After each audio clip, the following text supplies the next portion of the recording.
Hey guys, what is up? Sam or Scorpio here, bringing you this video to explain some really interesting details about content that in fact didn't make it into Infinite Warfare but was originally planned to be featured in the game. We have here references to other Easter eggs, other wonder weapons, and even some more wonder weapon upgrades. So let's get right into it by first talking about double pack-a-punch versions of our 4 Alien Blaster wonder weapons. Now, in fact, at launch, all of this came from references to the code which was found a long time ago in the code from the launch version of the game, where there in fact was plans for both pack-a-punch and double pack-a-punch versions of the face melter, discord, the shredder, and the head cutter. The face melter would have been called the 5th of November, the discord would have been the Tasmanian turnstile, the shredder would have been the Hell's Kitchen, and the head cutter would have been the Bloody Mary. Now these would have been on top of the pack-a-punch versions that actually made it into the game, and we can actually get after the boss fight normally or before the boss fight out of the box, thank you to Director's Cut. So because of that, these weapons never actually made it into the game, as at an early DLC event when trying out the boss battle mode, Dame in that game actually tried one of these double upgraded wonder weapons, being the head cutter, and that actually allowed him to kill one of the alien bosses in roughly around 3 shots of it, which is obviously insanely quick, and that's likely why it got removed from the game, just because of that fact. It was insanely overpowered.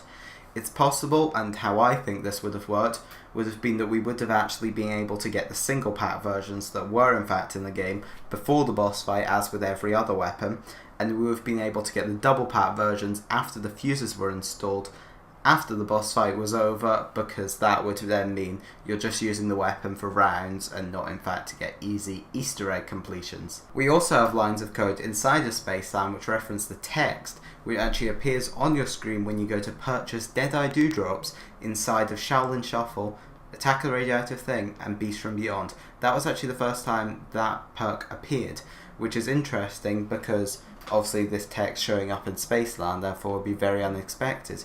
So this may actually be indicating that the intention was for this perk to be in the game from the first map, but maybe they had some issues on the scripting side with it, so it had to be pushed back towards that third map, unfortunately. Now, with Director's Cut, I know we were originally meant to have all the perks from all the maps appear inside of every map, so we would have had Deadeye and Change Choose on Spaceland and Rave. So we would have got every perk that we wanted everywhere, just to add something a bit more special to that. But unfortunately, Lee Ross did say in the past that they did run out of time on that, so that unfortunately never in fact happened, which is a shame because it would have been cool to see what Director's Cut mode could have been if they'd had that extra time to mess about with it and add more features to it. On top of that, we also have references to another possible new wonder weapon, which were listed in the code as WOR_guitar, as is listed on screen right now. Now, the wonder weapons in Zombies in Spaceland were actually referred to as Weapons of Rock, these being our 4 alien blasters. I'm not sure quite where these names came from, but I know for a fact they were called Weapons of Rock. So obviously WOR clearly equals Weapons of Rock. So this means that we likely had a guitar wonder weapon that was meant to make it into this map. Now there is actually triggers sitting in the map relating to scripted models for a WOR guitar around the Karma wallbite near the bumper cars. So maybe we would have had to place it down here to then do something with it, or maybe we'd have picked it up from here, or maybe this was something to do with where the quest started. I'm not sure exactly how this would have worked, and it's unlikely we will know because this is all the information that has been found regarding this. But I'm not sure how this could have worked. It could have been really cool to have a guitar kind of melee weapon. Maybe you could hit the ground, it gives a massive sound, shockwave kind of thing. Maybe you could play it in some way. I'm not sure, but this would have been really cool to see. Now, obviously we have heard a lot recently about a lot of cut content from Infinite Warfare, which was given to various YouTubers by Lee Ross, including Codename Pizza, Dame in that game. And one of the features which we actually got from that was Escape the Park. This was meant to be another mode which didn't make it into the game, where we would have been trying to escape the map in a limited time. This would have been really cool to see, probably starting up at Polar, maybe fighting off hordes as you go down to try and get out the park as quickly as you can.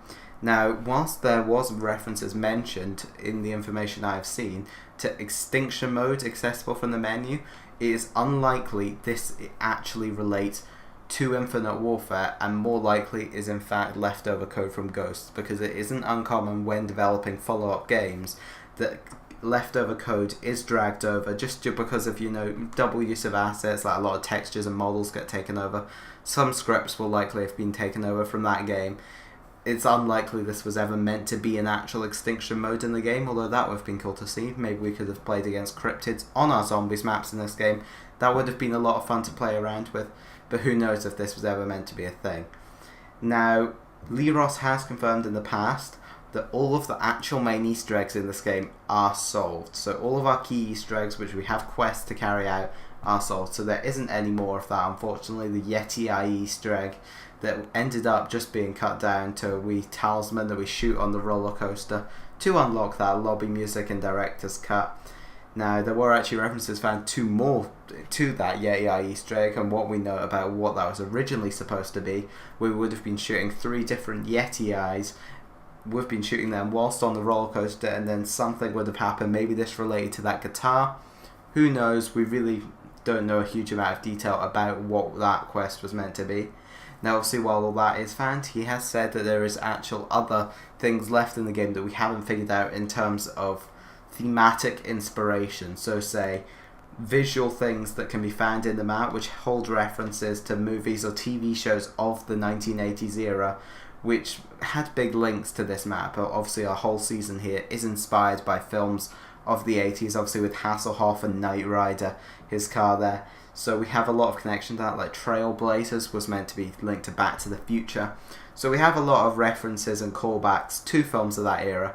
However, there is no actual quest left to be solved, so it's probably not worth going and hunting these, because it's unlikely there is actually anything there. So that is actually basically all I have to tell you guys in this video. It's all really interesting stuff, obviously, to see what was meant to be in this game and what unfortunately never actually got to make it into the content of the game. I hope you guys have enjoyed it. If you have, make sure to smash a like down below to show your support. Leave a comment down below letting me know what you thought could have come from this, what you thought that was meant to be in the game. And if you have any views on this, let me know in the comments below, and make sure to subscribe for more Infinite Warfare Zombies. I'll see you on more Call of Duty Zombies content. Bye!